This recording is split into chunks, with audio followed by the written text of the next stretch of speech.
bit.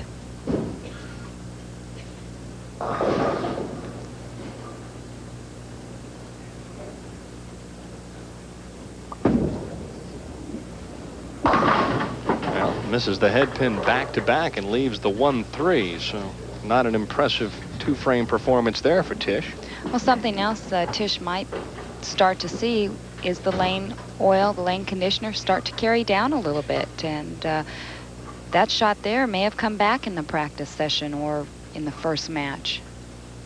And she's going to have to start making adjustments. But she's shaking her head.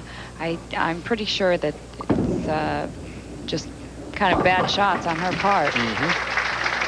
A sigh of relief from Miss Johnson. She leads by 21, but Leanne has a strikeout in the 6th. We'll be right back.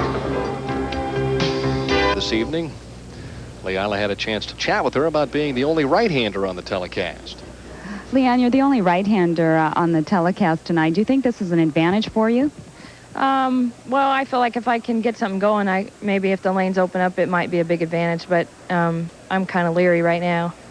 Do you feel there were 4 other left-handers? Why do you feel that you were the only right-hander to make it?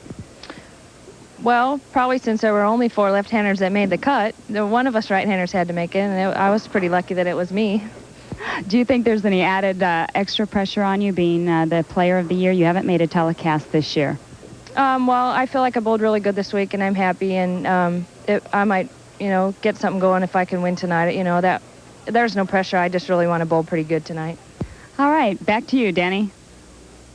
Might get something going. I think that's a pretty safe bet before the year is out that Leanne Barrette will win more than her share. Well, right now she would like to get something going here because it appears Tish-Johnson really does not have it going. She does lead in the match by 21. With a strike here, Leanne could take it down to 11 pins.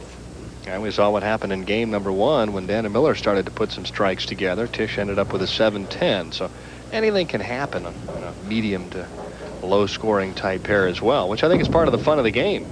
Good shot here, and this time she kicks out the 10. So Leanne comes back and gets Tish's attention anyway. Moving back deep inside. Now she's going to be sliding right around the 30th board, setting the ball deep in the heads. Around 17, the ball going out to about 13. Nice shot. And she's like, yes. One more here, cuts the lead to 1, and we've got ourselves a match.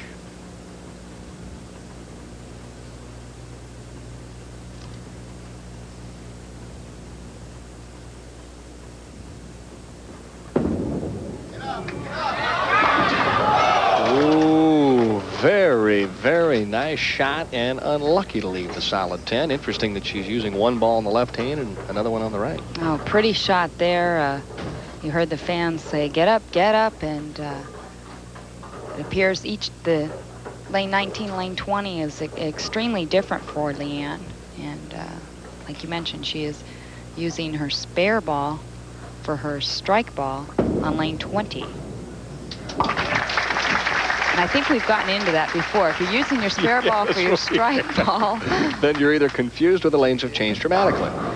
That's so which ball do you use for your strike ball? Formula to win. So you use your spare ball to strike and your strike ball to spare. Regardless, right now. Yeah, well, I think that's the way you got to approach it. And then if that doesn't work, you flip them around. Well, we saw her flip a coin right, as she came back. Right now she's trying to flip-flop the lead. Better release, but this one rolls up and goes Brooklyn. Tish-Johnson struggling right now, but hanging on by the skin of her teeth. Thankful that Leanne did not carry that last shot. See, that in my estimation is what makes bowling such a difficult sport, especially competitive bowling. Now you throw a perfect shot and you leave a solid 10 pin, your opponent goes up and does not throw a very good shot, and she strikes. That's what we call the breaks of the game. Okay. And that's why it makes bowling a very frustrating sport for both professionals and amateurs across the country.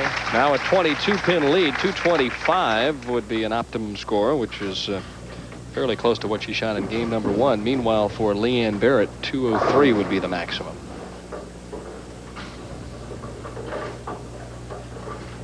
This would be the key shot, though. The right-hand lane has been the difficult one.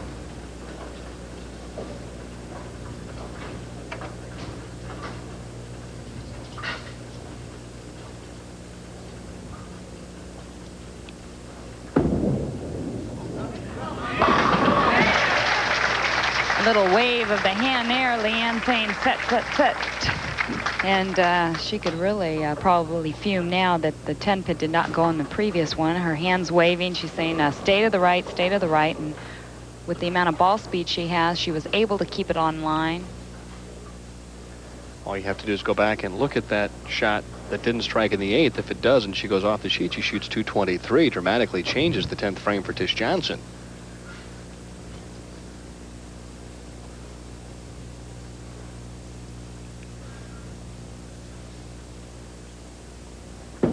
Trying to keep things interesting, and this time the 10-pin goes out. One more strike, and I believe that Tish needs at least a mark to win the match. Would that be right? I think if Leanne would have come out a little bit more confident in the first 4 frames, she would have had this match, no doubt.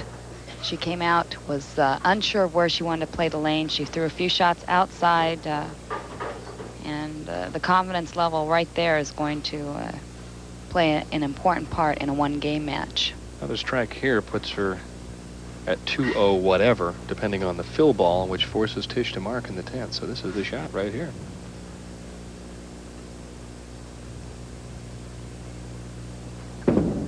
Gotta have it. And she comes up with a beautiful strike in the 11th frame. This lady's thrown a lot of strikes. Leanne Barrette threw back-to-back 300s just last year in Alexandria, Louisiana. Another great bowler with a great mental game.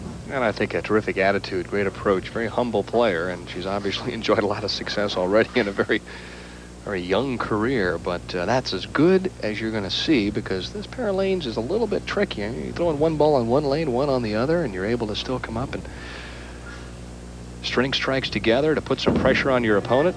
Count, very important right here. Rips the rack. Boy, what a performance for Leanne Barrette, who started with the big 4 in the first and ended with a 4-bagger to finish.